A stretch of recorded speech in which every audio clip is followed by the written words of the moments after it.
आइए कहानी एक्सप्रेस के साथ एक सफर पर, जहां हर स्टेशन पर मिलेगा आपको एक ऐसा अनुभव जो आपके दिल को छू जाएगा। आपके लिए है यह सफर। आप तैयार हैं? तो चलिए, यह सफर शुरू होती है। शाम को अपने क्लिनिक को बंद करवाकर और कंपाउंडर को भेजकर डॉक्टर तरुण सडाढ़क पर पैदल चल पड़ा। उसका घर यहाँ से ज्यादा दूर नहीं था, इसलिए आजकल वह पैदल ही चलना पसंद करता है। 10 कदम चलकर एक दौराहा था। यहाँ से एक रास्ता घर की ओर जाता है और एक शहर से बाहर की ओर जाता है। इस दौराहे पर आकर अक्सर वह ठिठक जाता है, इधर जाए या उधर जाए। कई बार तो घर जाने का मन ही नहीं होता। आज फिर वह ठिठक गया। मन अजीब सा हो आया। घर जाकर वह क्या करेगा? नहीं, वह पत्नी से नाराज नहीं है, बस जिंदगी के मशीनीकरण से नाराज है, और जैसे खुद से ही नाराज है। पत्नी सुनीति और बच्चों के साथ वह जीना चाहता है, मगर महानगरीय जीवन शैली में मरते खटते यह रूटीन बन गया है कि काम और बस काम। एक दूसरे के संग बैठने बतियाने के बहुत कम अवसर रह गए हैं।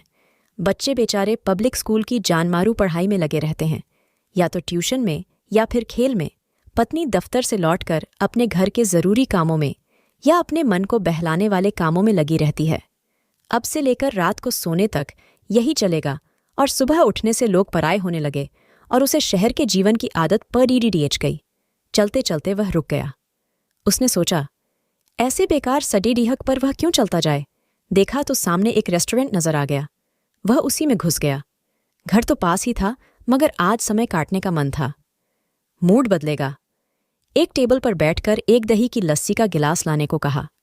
थोड़ी ही देर में लस्सी का गिलास उसके सामने आ गया। गिलास उठाकर वह धीरे धीरे लस्सी पीने लगा। अभी कुछ दिनों पहले व्हाट्सएप पर माँ ने मैसेज दिया था, तुम्हारे बाबूजी की अब उम्र हो गई है, ज्यादा देर दुकान पर नहीं बैठ पाते हैं। एक तरह से दुकान अब बंद पड़ी है। तरुण ने सोचा था, ऐसे में अब घर खर्च के लिए दिक्कत होने लगी होगी। सुनीति से सलाह करके उसने हर महीने गांव में पैसे भेजने शुरू कर दिए, मगर माँ चाहती है कि वह बाबूजी की दुकान चलाए, साथ ही रहकर उनकी देखभाल करे या किसी बच्चे को उनके पास छोड़ डेच दे। भला यह संभव है? बच्चों और सुनीति का गांव में निर्वाह होगा? सुनीति की नौकरी, बच्चों की पढ़ाई, फिर इन सबके महानगरीय स्वभाव, कैसे होगा एडजस्टमेंट? वह सोचता है, इसमें किसकी गलती है? सुनीति की, बच्चों की, या इन लोगों के स्वभाव की? नहीं, तरुण सोचता है कि इसमें उसकी अपनी ही गलती है। उसने खुद ने ही ऐसे निर्णय लिए कि जीवन ने ऐसी शक्ल ग्रहण की। उसी ने जिद की थी कि वह अपनी पसंद की एलडीडी से शादी करेगा, और अपनी पसंद की एलडीडी की उसे मिली सुनीति।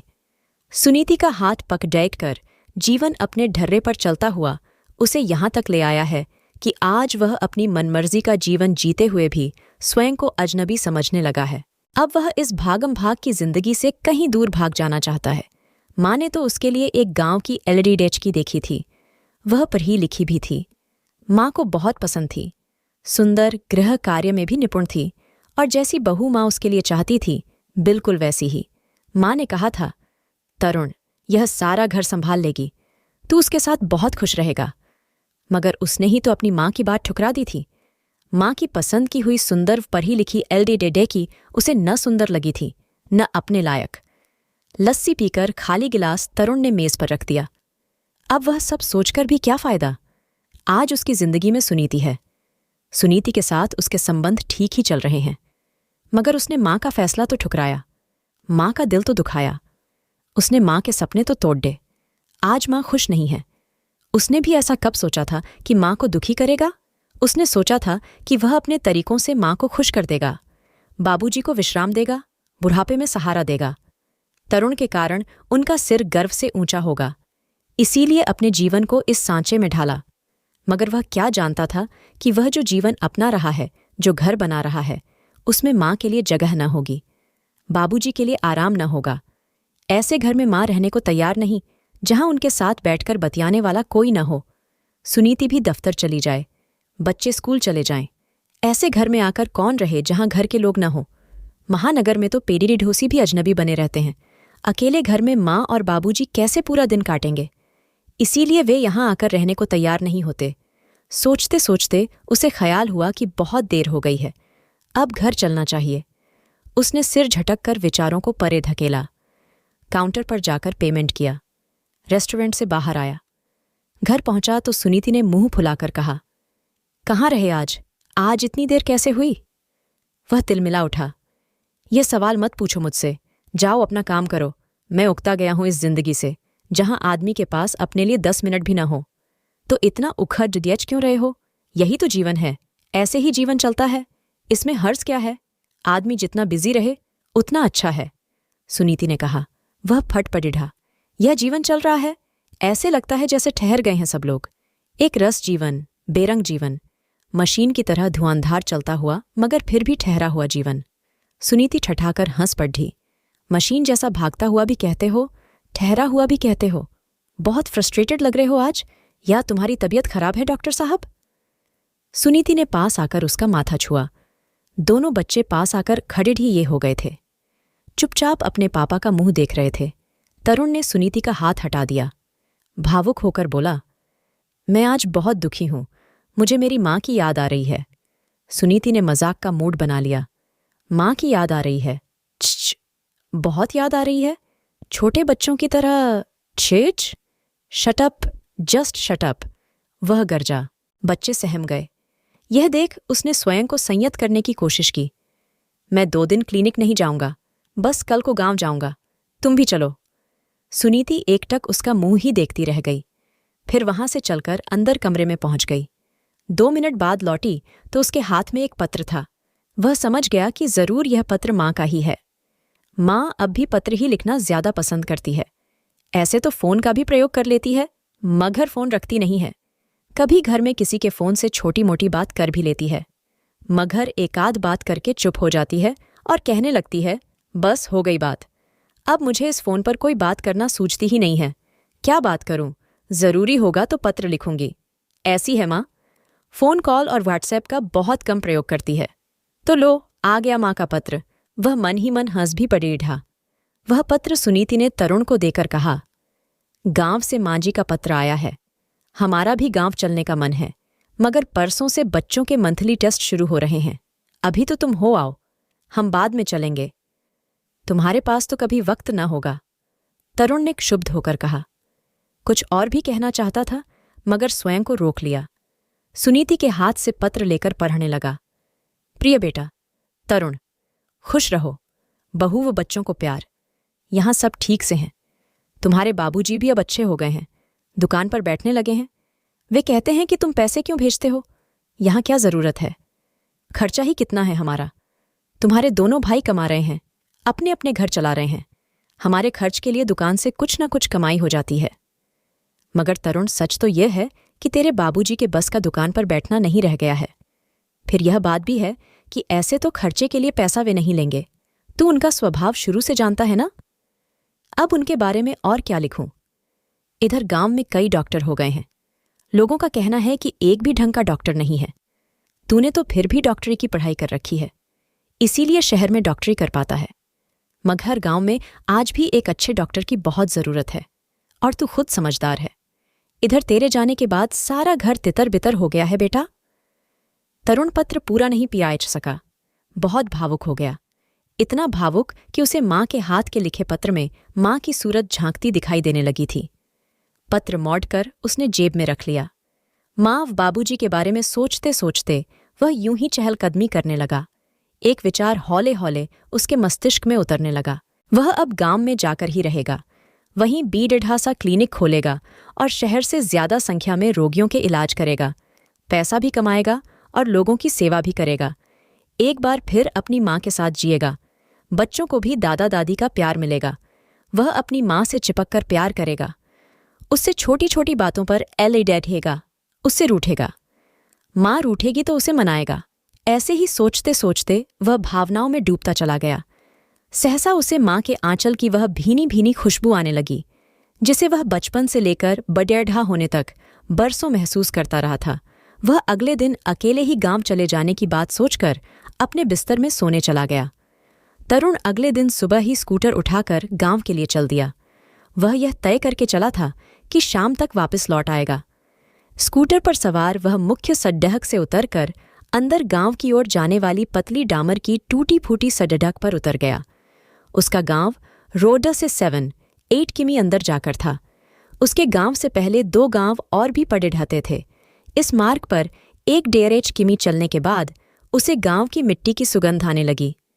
रास्ते में तालाब, खेत, कुएं, ट्यूबवेल, फलों के बाग बगीचे, ईख और मक्का की खरडी फसलें, खेतों में कई जगह काग भगोआ, बिजूका यानी स्केयर क्रो भी दिखाई दिए। रास्ते में गांव गुजरते तो जगह जगह पट्टे हुए गीले उपले, कहीं उपलों के बिटौढ़े खडेढ़े मिले, कहीं भूसे के बंधे हुए बूंगे नजर आते थे। तरुण की स्मृति ने उसके कानों में मस्त कर देने वाला प्रकृति का संगीत भर दिया। उसकी अपनी कल्पना में ही उसके कानों में बांसुरी की मीठी तान बज उठी। झरनों की कलकल, मिट्टी में खेलते छोटे छोटे भुतैल बच्चों की किलकारियां और महिलाओं के लोकगीत गाते स्वर उसके कानों में झरने लगे। इधर वह कल्पना में प्रकृति का संगीत सुन रहा था, उधर रोड खड़े डीएच करते ओंटो, स्कूटर, कार, बुग्गियां आदि भी टूटी सड़क पर अपना खटरागी संगीत भी बजाते हुए चल रहे थे। मगर इस समय वह अपनी धुन में था तो यह कर्कश संगीत उसके कानों को छू ही नहीं रहा था। 1 घंटे में ही वह गांव में अपने घर पहुंच गया। जाते ही उसने माँ के पांव छुए। माँ ने प्यार से अपने आगोश में भर लिया और पूछा, अरे अकेला आया है? बहू और बच्चों को क्यों नहीं लाया रे तू? माँ, वो मैं। तरुण कुछ बोलता कि माँ ही बोल उठी, समझ गई, बहू नौकरी से छुट्टी नहीं ले पाई और बच्चों के स्कूल वगैरह वगैरह। तरुण तू बैठ। ये कहकर माँ आंगन से हटकर उस दीवाल की ओर चली गई जहां से अपने कुटुंब के कई घर शुरू होते थे। माँ ने वहीं खड़े सबको आवाज लगा दी, आओ रे आओ, शहर से तरुण आया है, जल्दी आओ। तरुण अभी सुनीता और बच्चों को न ला पाने का कोई बहाना सोच ही रहा था कि उसके चाचा और ताऊ के परिवार से आए भाई, बहनों व भाभियों ने उसे घेर लिया। माँ समझदार थी। बहू व बच्चों को न लाने वाली बात उसने तरुण से नहीं पूछी। वह तो ऐसे ही खुश थी। सब कुटुंब परिवार के लोगों में भी खुशी छा गई थी। ऐसे ही बतियाते और खाते पीते कब शाम हो गई, तरुण को पता ही न चला। शाम को वह गांव में घूमने निकला। बाबूजी से उनकी दुकान पर जाकर मिला। फिर यार दोस्तों में बैठते उठते रात हो गई तो उसने गांव में ही रात्रि विश्राम किया, जबकि वह यह सोचकर आया था कि रात में ही शहर लौट जाएगा। अगले दिन सुबह ही सुबह उठकर तरुण ने पालक सरसों के साग के साथ पानी के हाथ की 2 रोटियों का नाश्ता किया। माँ मक्का की रोटी या गेहूं की पानी के हाथ की रोटी बनाने में एक्सपर्ट थीं। ये बाबूजी भी मानते थे और कुटुंब कबीले के सब लोग भी। नई नई बहुएं माँ से खाने की बहुत सारी डिश सीखने आती थीं। खैर, तीसरे दिन तरुण गांव से लौटकर आया तो बहुत खुश था। उसे खुश देखकर सुनीति बड़ी खुश हुई। उसने पूछा, क्या हुआ, बड़े खुश लग रहे हो? हाँ सुनीति, मैंने सोच लिया है कि अब हम तुम गांव में ही चलकर रहेंगे। वहीं हम एक सस्ते इलाज का हॉस्पिटल खोलेंगे। यह फैसला तुमने किस आधार पर किया? मेरा मतलब है कि क्या इसमें हमें आशानुरूप सफलता मिल जाएगी? हाँ बिल्कुल। मैंने गांव के डॉक्टरों से भी रात में मीटिंग की थी। उन डॉक्टर्स का कहना है कि शहर के अच्छे नर्सिंग होम तो बहुत तगड़ा चार्ज करते हैं। इतना मोटा बिल बनाते हैं कि गांव के अधिकांश लोग उसे अदा कर पाने में असमर्थ होते हैं। हम कम पैसों में लोगों के मुश्किल रोगों का इलाज करेंगे तो सब गांव में ही इलाज कराएंगे। वहां के सब डॉक्टर अपने मरीज हमारे पास भेजेंगे, हमें सपोर्ट करेंगे। काम बढ़िया चल जाए तो बहुत अच्छी बात है। सुनीति बोली, मगर तुम अकेले उसे कैसे संभालोगे? मैं और बाबूजी और माँ भी मिलकर उस हॉस्पिटल का हल्का फुल्का प्रबंधन वाला काम संभाल लेंगे। लोगों की सेवा करेंगे और खूब पैसा भी कमाएंगे। मेरा निर्णय अब तुम पर निर्भर है। तुम बोलो, क्या कहती हो? मगर फाइनेंस कहाँ से आएगा? अपने पास गांव में जमीन भी है। अस्पताल के लिए हम सरकार से लोन भी ले लेंगे। फिर तो धांसू आइडिया लाए हो, दाद देती हूँ, मुझे स्वीकार है। ये तरुण खुशी से झूम उठा और फिर सुनीति को बाहों में उठाकर गोल गोल घुमाने लगा। सुनीति ने भी खुशी से दोनों बाहें हवा में फैला दीं। बच्चे भी दौड़ ढाते हुए उनके कमरे में आ गए थे। वे लपक कर आगे बढ़े और खुशी से चिल्लाते हुए अपने मम्मी पापा से लिपट गए। शाम के 5 बजे होंगे। तरुण शाम की शिफ्ट के लिए अपने क्लिनिक चला गया था। सुनीति अपने ऑफिस से आज थोड़ा जल्दी लौट आई थी और अब आराम करने के लिए तनिक देर को लेट गई थी। बच्चे बराबर के कमरे में बैठे अपने स्कूल का होमवर्क करने में लगे थे। तभी उसके सेलफोन की घंटी बज उठी। वह उठी, फोन उठाया और देखा स्क्रीन पर कोई अपरिचित सा नंबर था। अपरिचित होने के बावजूद भी सुनीति ने फोन उठा लिया। हेलो। उधर से एक नारी स्वर उभरा। मैं तुम्हारी देवरानी बोल रही हूं दीदी, ज्ञानमयी। ज्ञानमयी? सहसा सुनीति पहचान नहीं पाई थी। फिर अगले क्षण ही उसे याद आ गया। ज्ञानमयी तरुण के गांव में रहने वाले चचेरे भाई की बहू थी, अतः उसकी देवरानी लगती थी। सुनीति ठहाका लगाकर बोली, हाँ ज्ञानमयी, कैसी हो? गांव में सब कैसे हैं? सुनीति और ज्ञानमयी आपस में बतियाने लगीं।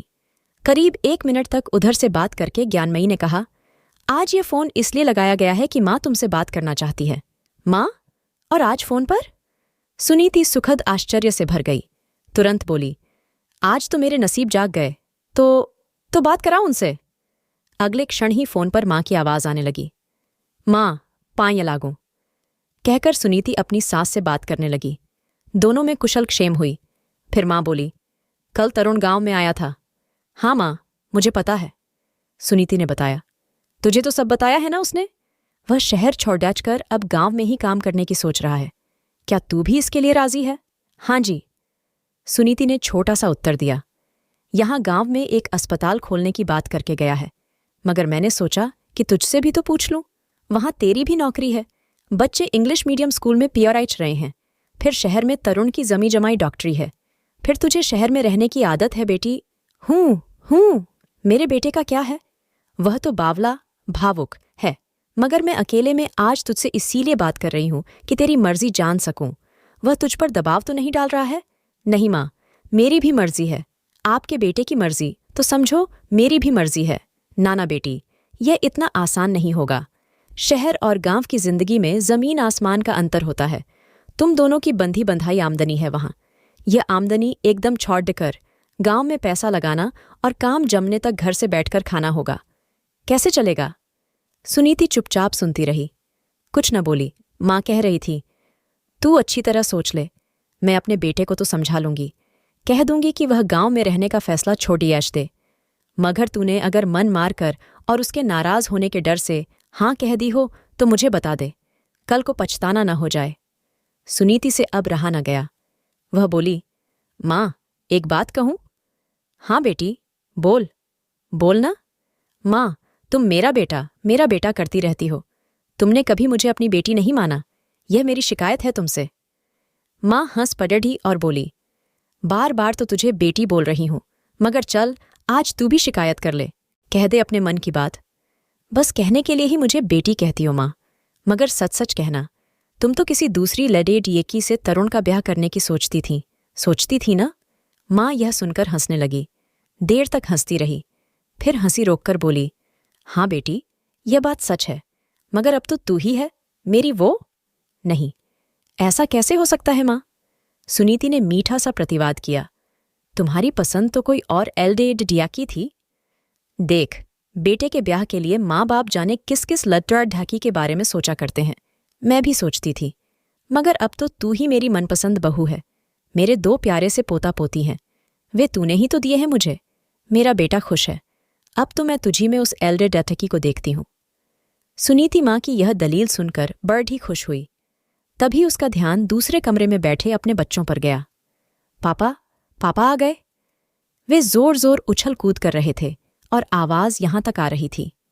शायद तरुण क्लिनिक से आ गया था, या बच्चे ऐसे ही तरुण के आने का शोर मचाकर उसको मूर्ख बना रहे थे। कई बार वे ऐसा करके अपनी मम्मी से मजाक करते हैं। सुनीति यह सोचकर मुस्कुरा दी। उसने बच्चों की उछल कूद से ध्यान हटा लिया और माँ से पूछा, तो मैं कैसी एल्डेड इडियट की हूं माँ? क्या ठीक वैसी ही, या उससे कुछ कम अच्छी? कहते हुए भावुकता से सुनीति का गला भर आया था। उससे भी अच्छी बहू निकली तू सुनीति। यह कहते हुए उधर से माँ भी भावुक हो गई थी। सुनीति ने साफ यह महसूस किया, उनका भी गला भर्रा गया था। हूँ? सुनीति ने स्वयं को संभाला और पूछा, माँ, एक बात और बताओ। हाँ पूछ मेरी बच्ची, आज फोन पर ही पूछ ले। वैसे तो तू शायद नहीं पूछ पाती और मन ही मन घुटती रहती। तू पूछ ले मेरी बेटी। माँ अब भावुक होकर रोने लगी थी। मैं यहाँ का सब कुछ छोड़कर गांव में तुम्हारे पास रहूंगी। सब दिक्कत, परेशानियां और आर्थिक तंगी भी झेल लूंगी। तुम मुझे भावनात्मक रूप से अपनी बेटी समझोगी, केवल बहू नहीं मान लोगी। मुझे यह वचन दो माँ। तू पागल है सुनीति। माँ का गला फिर रुंध गया था। बेटी क्या वही होती है जिसे माँ अपने पेट से जन्म देती है? अगर बहू सास को माँ समझे तो सास भी अपनी बहू को अपनी बेटी ही समझती है। चल, मैं कहती हूँ, तू मेरी धर्म की बेटी है। माँ। सुनीति की आंखें भर आईं। गला भी अवरुद्ध सा हो चला। किसी तरह से वह बोल पाई, तो फिर समझो कि गांव में रहने का फैसला अब तुम्हारे बेटे का नहीं है, मेरा ही है। मैं उसे खुश देखना चाहती हूँ। सुनीति। माँ खुशी से फिर रो पड़ी। ऐसी बहू, ऐसी बेटी भगवान सब घर में दे भगवान। और उधर से फोन कट गया। सुनीति फोन रखकर दोनों हाथों से जल्दी जल्दी अपनी आंखों के आंसू ऐसे पोंछने लगी जैसे कोई देख लेगा तो जाने क्या गजब हो जाएगा। मगर उसने मुड़कर कमरे के द्वार की ओर देखा था तो वहां सामने तरुण को खड़े पाया। सुनीति एकाएक उसे सामने देखकर अचकचा गई। तरुण से दृष्टि मिलाते हुए वह शर्मा गई। तो यह बात है। तरुण मुस्कुराया। मैं तो आज इस समय एक पेशेंट को देखने के लिए पास के ही एक घर में आया था। सोचा कि अपने घर में भी झांकता चलूं, देखूं तुम लोग क्या कर रहे हो। देखता हूं सास बहू में आज गहरी छन रही है। आपको कैसे पता? सुनीति हंसने लगी। बच्चों ने मुझे कान की बात बताई। वह सुनीति को छेड़ हत्ते हुए बोला, बताया कि आज तो मम्मी दादी से बातों में मशगूल हैं। सुनीति ने देखा बच्चे भी उस कमरे में गए थे। वह तरुण से बोली, तुम क्या सोचते हो, वे केवल तुम्हारी ही माँ हैं। मैं उनकी कोई परवाह नहीं करती। हाँ, मैं यही सोचता था, मगर आज तुम्हारा यह रूप भी देखा। बड़ी भावुक होकर बातें कर रही थीं।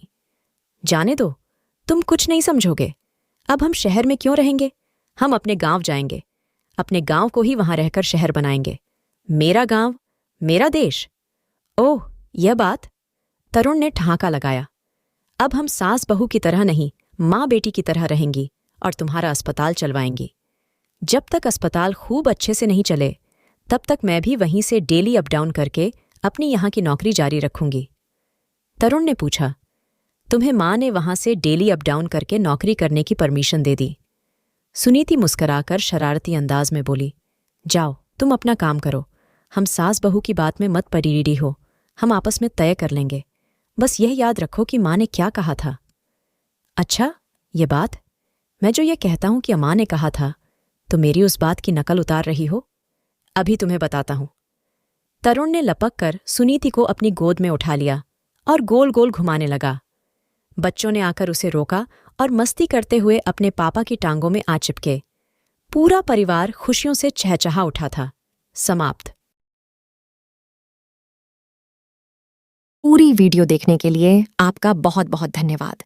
अगर आपको हमारी कहानियां पसंद आ रही हैं तो वीडियो को लाइक करें और हमें आपकी मदद की बहुत ज़रूरत है। हमारे चैनल में सब्सक्राइबर बहुत कम है, तो हमारे साथ जुड़िए, हमारे चैनल को सब्सक्राइब करिए।